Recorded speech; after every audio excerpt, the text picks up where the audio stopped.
நெய் ஒரு super food அப்படின்னு ஒரு தரப்பினரும், நெய் ரொம்ப சாப்பிடாதப்பா, சாப்பிட்டேன்னா கொலஸ்ட்ரால் போய் இதயத்தில் அடைச்சிரும் அப்படின்னு ஒரு தரப்பினரும் சொல்கிறாங்க. நெய் நல்லதா கெட்டதா இன்னைக்கு நம்ம பார்க்க போகிறோம். நெய் எடுத்துட்டு வா. நெய் டேங்க வாடா வாடா. இதோ வந்துட்டேன். நெய்னா என்ன? Butter fat.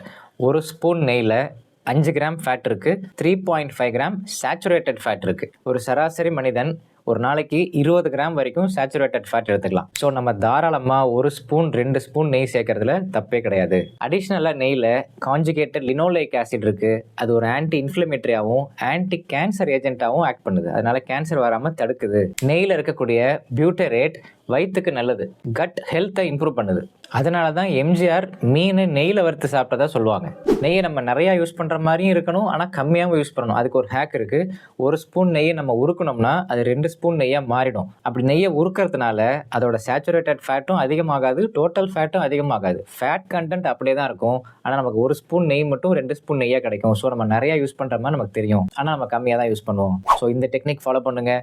ஒரு நாளைக்கு 1 ஸ்பூன் 2 ஸ்பூன் நெய் தாராளமாக யூஸ் பண்ணலாம். அதனால தான் பேலியோ டயட் இருக்கிறவங்க, ஜிம் ஒர்க் அவுட்ஸ் பண்ணுறவங்கலாம் புல்லட் காஃபி யூஸ் பண்ணுவாங்க. பிளாக் காஃபியில் 1 ஸ்பூன் நெய் மட்டும் ஆட் பண்ணி குடிப்பாங்க.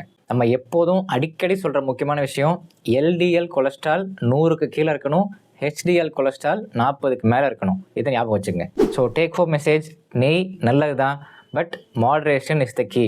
அளவோடு எடுத்துக்கிட்டோம்னா எந்த பிரச்சனையும் இல்லை.